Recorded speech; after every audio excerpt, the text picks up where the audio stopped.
Coucou, enchantée, je suis trop contente. Première vidéo YouTube. Cette vidéo m'obsède depuis littéralement plus d'un an. Je rêve de ce moment-là. Et maintenant que c'est le moment, je panique. Mais ça va bien se passer.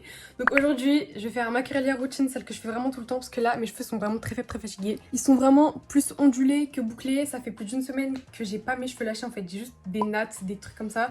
Donc aujourd'hui, je vais faire du coup ma routine. C'est ma préférée, donc je vous la fais. Comme ça, on pourra plus me demander sur les autres réseaux quelle est ma routine pour les cheveux. En même temps de faire ma curly routine, j'ai demandé à ChatGPT de me poser des petites questions parce que personne ne sait que je vais la faire la vidéo. Donc j'avais pas inventé des questions. Donc ChatGPT m'en a posé. J'ai pas encore lu. J'ai survolé vraiment du regard, mais j'ai pas lu. Donc c'est parti, il est temps de refaire vivre mes cheveux. Désolée aussi si des fois je me regarde. J'ai pas l'habitude. Mais en tout cas, voilà, je suis très contente, enchantée. Je m'appelle Maëva, je pense que je me présenterai aussi pendant la vidéo et j'espère que ça vous plaira. Sur ce, on passe à la vidéo. Et merci pour toutes les personnes qui vont me soutenir, c'est vraiment très gentil. Dans la douche, j'ai déjà utilisé le shampoing. Donc c'est la marque Nir, désolée, j'oublie de commencer par le commencement. C'est la marque Nir, donc il y a le shampoing, l'après-shampoing aussi que j'ai utilisé pour démêler mes cheveux. Maintenant, on va passer à la crème coiffante. La pépite. Et bien évidemment la gelée qui est quasiment terminée. Quand je vous dis que normalement je déteste la gelée, mais celle-là, sans oublier le sérum, je l'ai utilisé 500 000 fois, mais en fait j'aime tellement le... J'aime tellement le packaging que je le laisse dedans. Donc tout ça, même marque Nir, je l'ai vraiment gratté jusqu'au fond. J'adore ces produits-là. Je vais sectionner mes cheveux et on peut enfin passer aux questions. Je suis trop contente, vraiment je suis trop contente, je pense que ça se voit que je suis contente. Je vais un peu avoir une tête de folle pour le reste de la vidéo. J'espère que ça vous choquera pas. En tout cas, je pense que vous êtes habitués si vous me suivez sur TikTok. La petite pince fleur très kiki. En vrai, ça va. Franchement, ça va. Et ensuite, je vais reséparer. Première question, qu'est-ce qui t'a motivé à ouvrir ta chaîne YouTube? Alors déjà, faut sachez que je fais des vidéos depuis que je suis toute petite sur ma DS, sur les petits zooms, sur tout ce que vous voulez. J'ai eu un appareil photo, j'ai vraiment tout eu dans ma vie, je pense. Toutes les caméras que j'ai eues, j'y ai laissé des traces. J'ai toujours aimé vlogger, que ce soit avec ma famille ou mes copines, j'ai vraiment toujours fait ça. Des vidéos de slime aussi, je pense qu'on est tous passés par là. Ça a toujours été quelque chose que je voulais faire. Depuis même avant que je me lance sur TikTok, j'ai toujours dit que mon rêve c'est de finir sur YouTube parce que j'ai toujours préféré YouTube que TikTok. Moi je pense que c'est surtout un rêve de petite fille qui m'a encouragée à lancer ma chaîne et j'ai toujours aimé ça, j'ai toujours voulu faire ça. Et je pense que si j'avais vécu toute ma vie sans jamais faire ça, je pense que j'aurais été vraiment triste et j'aurais eu beaucoup de regrets de ne pas m'être lancée. Deuxième question, je me vois où dans un an sur YouTube? Alors, honnêtement, j'attends vraiment rien de YouTube. C'est juste pour moi-même. Parce que je sais pas comment vous expliquer, mais vous savez, quand vous avez une idée qui vous obsède et vous avez vraiment envie de le faire, bah là, c'est ce qui se passe avec YouTube. Cette idée m'a vraiment obsédée pendant très longtemps. Et sachez que là, c'est le pire moment dans ma vie pour commencer une chaîne YouTube. Ok, c'est le pire moment. Dans 2 jours, j'ai mes concours blancs de prépa littéraire. Donc, comment vous dire que je m'y prends vraiment pas au bon moment? Mais c'est toujours comme ça en fait. À chaque fois que j'ai un projet, c'est toujours dans les pires moments. Je le fais quand même parce que je suis têtue. Je me dis, bah tant pis, en fait, c'est la vie. Et voilà. Donc pour répondre à la question, dans un an sur YouTube, j'espère juste être épanouie, faire les vidéos que j'aime. Je veux surtout pas être obsédée dans le fait d'avoir beaucoup d'abonnés, faire des stats. Vous savez, me forcer à faire des vidéos, etc. C'est mort. Je veux vraiment juste faire des vidéos parce que j'ai envie d'en faire. Parce que j'ai toujours aimé en faire. Je vais redélimiter pour garder cette mèche-là pour plus tard. Est-ce que tu as déjà eu une catastrophe capillaire? Les vrais savent que en CM1, en CM1, je suis allée chez une coiffeuse. Je vais te dire le nom, je m'en fiche. Une coiffeuse de chez Jean-Louis David, elle m'a coupé les cheveux là, sur cheveux mouillés, en étirant bien mes cheveux alors que j'ai les cheveux bouclés. Donc quand ça séchait, c'est revenu où? C'est revenu là. Et j'avais vraiment une coiffure en V comme ça. C'était hideux. Peut-être je vous mettrai une petite photo ici à l'appui. Là, il y a une question assez intéressante. C'est vous aimeriez voir quoi comme type de vidéo? Parce que je sais que j'avais prévu de surtout faire du contenu capillaire, mais je sais pas vous ce que vous voulez. Bon, il y aura du contenu capillaire. J'espère réussir à ramener quelques copines. Il y aura des vlogs, parce que je pars bientôt en voyage en Grèce, donc je pense qu'il y aura des vlogs. Ah mais oui, maintenant des questions sur moi, parce que j'avoue, je suis pas arrivée comme une fleur, je me suis à peine présentée. D'où tu viens exactement? Donc moi j'habite vers Paris.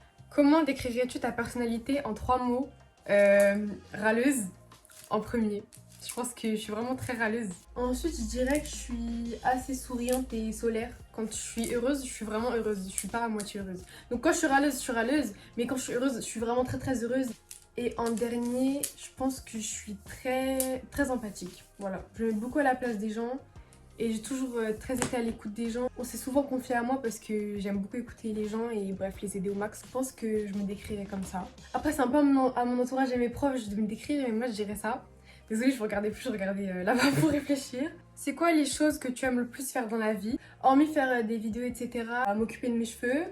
Je fais du crochet, peut-être qu'il y aura du contenu crochet aussi, je sais pas du tout. Voir mes copines, voir mon copain bien évidemment. Passer du temps avec ma famille. Il y a énormément de choses, mais là, comme ça, sans moment, je vous avoue. Maquiller aussi, j'aime beaucoup me maquiller. C'est vraiment une thérapie. Je dirais lire aussi quand il y a un livre que j'aime bien, j'aime beaucoup lire.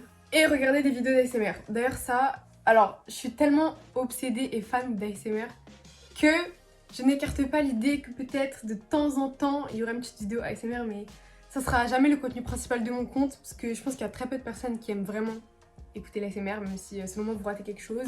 Il y a que les joligots en fait qui écoutent vraiment de l'ASMR. Donc peut-être que je vous en ferai, mais je sais pas si j'aurai le cran en fait. Les gens sont très réticents sur l'ASMR et je sais pas. Je sais pas du tout si je serai régulière. Là je m'amuse en fait. Je vous ai même pas montré mon fond. Vous en pensez quoi? Regardez Gigi comment il est beau. Il est pas trop beau. Donc question suivante maintenant, question sur mes études. Parce que j'en ai pas parlé non plus. Je fais quoi comme études actuellement? Donc je pense que vous avez compris vu que j'ai dit que j'avais des concours blancs prépa. Je suis en prépa littéraire pour l'instant. Je pense que je vous en reparlerai peut-être dans une vidéo exprès prépa littéraire parce que j'ai beaucoup de choses à dire sur ce sujet. J'ai oublié de préciser mais du coup je suis en première année, je suis en Hippocagne. Quelles sont tes origines? Donc je suis espagnole, réunionnaise et malgache, je suis métisse. Ma famille je les vois que l'été et encore on n'y va pas tous les étés. Donc je parle espagnol que quand je vois ma grand-mère. Je comprends tout, vraiment je comprends tout. Niveau oral, je me débrouille vraiment bien mais je ne parle pas comme une native ou quelqu'un qui parle espagnol dans sa famille, avec sa famille ou bref. Vous avez compris quoi. Peut-être que sur mon compte, des fois, je ferai des petites vidéos en espagnol, déjà pour pratiquer. Et parce que ça me fait plaisir, j'aime beaucoup parler espagnol. Si je suis en Espagne avec ma grand-mère par exemple, peut-être que je ferai des vlogs avec ma grand-mère, je sais pas ce qu'elle veut. En tout cas, ce serait vraiment incroyable et je serais vraiment très heureuse de faire ça. Comment tu organises tes journées entre les cours et la création de contenu? Sachez que c'est vraiment l'enfer parce que, encore une fois, je suis en prépa. Donc tout le temps, en fait toute ma vie, tourne autour de la prépa et j'ai le temps de rien faire d'autre. Donc je me débrouille comme je peux. Honnêtement, toute la semaine du coup je suis en cours. Et le week-end, le samedi ou le dimanche, j'essaye forcément de tourner parce que des fois j'ai des collaborations programmées en avance d'il y a très longtemps et j'ai pas trop le choix de les faire. Donc je m'organise comme je peux, même s'il y a déjà eu de très nombreuses vidéos que j'ai dû rendre en retard. Mais bon, les marques sont vraiment très compréhensives. Si je leur envoie un message avant leur disant que j'ai vraiment trop de devoirs et que là c'est impossible que je fasse des vidéos, la plupart du temps, ils me disent qu'il n'y a aucun problème et on reporte. Mais je vous avoue que ça, c'est aussi un des facteurs pour lequel je pense peut-être me réorienter parce que la prépa, c'est bien, mais je peux pas faire de trucs à côté. Je suis en train de mourir des chevilles, mais je sais pas si vous vous rendez compte à quel point je suis en train de mourir. Qui m'a envoyé me mettre à genoux, s'il vous plaît? Attendez, on fait la dernière mèche et ensuite je peux enfin me poser tranquillement et répondre aux questions bien comme il faut. Moi, je viens scruncher.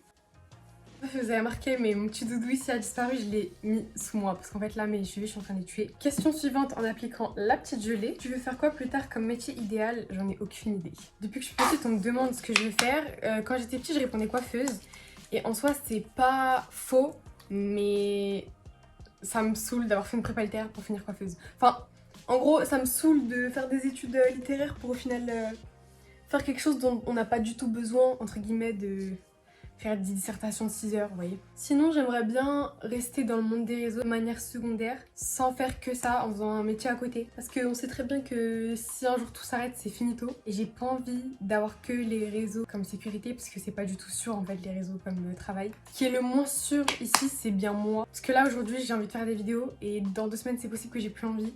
Je suis vraiment indécise, et je fonctionne vraiment avec mes envies du moment. Une fois que mes cheveux sont secs, je pourrais enfin mettre le sérum. Quels sont les créateurs ou créatrices qui t'inspirent le plus? Honnêtement, là, ce qui me vient en tête, il y a Stello. Je me laisse mon petit compte. C'est vraiment le type de vibe un peu que j'aimerais bien avoir. C'est-à-dire, en fait, elle fait vraiment des vidéos quand elle veut, vous voyez. Enfin, des fois, elle poste, des fois, elle poste pas. Elle fait vraiment des choses qu'elle aime, des vlogs et des choses comme ça. Et je pense que c'est vraiment ce que j'aimerais faire. C'est juste faire des vidéos, faire ce que j'aime, sans prise de tête, sans attendre, sans être stressée par les statistiques et par les je ne sais quoi. C'est vraiment ça ce que j'ai envie de faire. Juste de faire des choses que j'aime et tant pis si ça plaît pas à certains, tant pis si... Je sais pas, tant pis. Juste tant pis, j'ai juste envie de faire et on verra la suite comment ça se passe. Sinon, il y a une fille que je regarde énormément les vidéos, c'est d'elle que j'ai surtout vu le titre chat. C'est Canel ST, il me semble. Là, je me suis mis compte là. Après, il y a énormément de créateurs ASMR, mais je pense que ça vous intéresse peut-être pas. Mais vraiment tout ce qui est le side ASMR, je pense que je connais tout le monde. J'ai vraiment regardé les vidéos de tout le monde et j'ai mes préférés, mais ça c'est un autre détail. Il y a bref les grands créateurs comme Squeezie, tout ça. Il y a évidemment beaucoup de femmes que je trouve vraiment très jolies et qui m'inspirent dans leur manière d'être, etc. Mais niveau vidéo, je regarde pas énormément de vidéos de créatrices à proprement parler. Pendant que je séchais mes cheveux, en fait, je suis vraiment bête. J'ai oublié vraiment quelqu'un que je regarde tout le temps et féminine en fait. C'est Magla. Magla, dites-moi que vous regardez des vidéos de Magla s'il vous plaît. Entre Flip and Gossip et Sip and Gossip, vous êtes obligés de regarder au moins une vidéo. Elles sont tellement bien ces vidéos. Maintenant on passe du coup au sérum, aka le chouchou, notre chouchou à tous. C'est un produit qui s'active avec de la chaleur, donc faut bien le frotter dans les mains. J'ai hâte que mes cheveux soient secs. Je me disais bien que j'avais oublié quelque chose en fond et que maintenant il y avait du bleu alors que tout mon décor est rose. Bon voilà, c'est la fin de cette vidéo. Je vous mettrai une petite vidéo de mes cheveux totalement secs. Si jamais vous voulez vous abonner, vraiment n'hésitez pas, faut pas avoir peur. Bisous et à très bientôt.